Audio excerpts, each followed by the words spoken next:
साथियों, जिन लोगों ने बिहार को सबसे ज्यादा ठगा, जिनके दौर में बिहार के गरीब और वंचित तबके को बिहार छोड़कर जाना पड़ा, आज वही लोग सत्ता पाने के लिए सामाजिक न्याय का झूठ बोल रहे हैं। दशकों तक बिहार के दलित, पिछड़ों और आदिवासियों के पास शौचालय तक नहीं था। दशकों तक हमारे इन भाई बहनों के पास बैंक में खाता नहीं था। उन्होंने बैंकों में उनके लिए तो एंट्री बंद थी, दरवाजे तक भी घुसने नहीं दिया जाता था।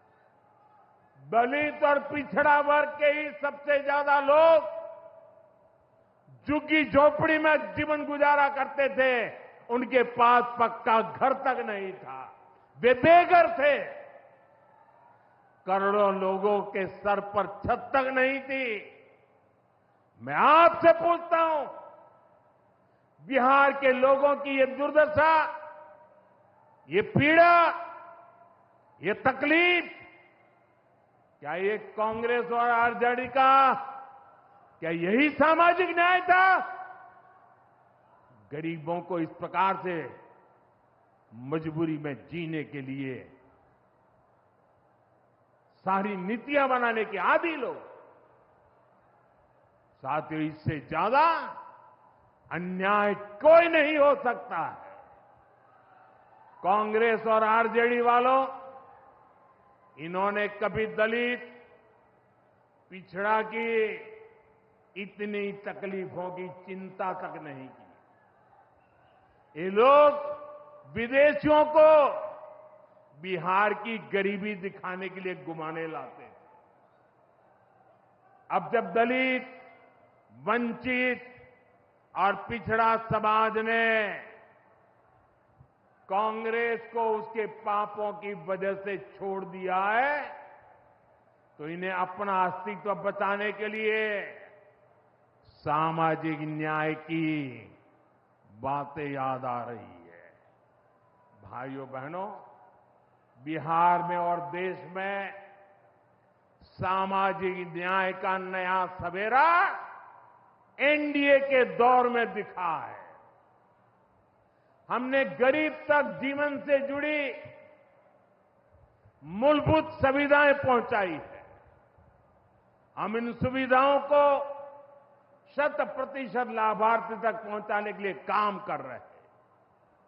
4 करोड़ नए मकान, 3 करोड़ बहनों को लखपति दीदी बनाने का मिशन, 12 करोड़ से ज्यादा घरों में नल का कनेक्शन, 70 साल से अधिक उम्र के हर बुजुर्ग को 5 लाख रुपए तक का मुफ्त इलाज, हर महीने मुफ्त राशन की सुविधा। हमारी सरकार हर गरीब और जरूरतमंद के साथ खड़ी है। साथियों, हम चाहते हैं कि कोई भी गांव छूटे नहीं, कोई भी हकदार परिवार सरकार की योजनाओं से वंचित न रह जाए। मुझे खुशी है, इसी सोच के साथ बिहार सरकार ने डॉक्टर भीमराव अंबेडकर समग्र सेवा अभियान शुरू किया है। इस अभियान में 22 जरूरी योजनाएं एक साथ लेकर सरकार गांव-गांव, टोला-टोला पहुंच रही है। हमारा लक्ष्य है हर दलित, महादलित, पिछड़े, अति पिछड़े, गरीब के घर तक सीधे पहुंचना। मुझे बताया गया है कि अब तक 30,000 से ज्यादा कैंप लग चुके हैं। लाखों लोग इस अभियान से जुड़ चुके हैं।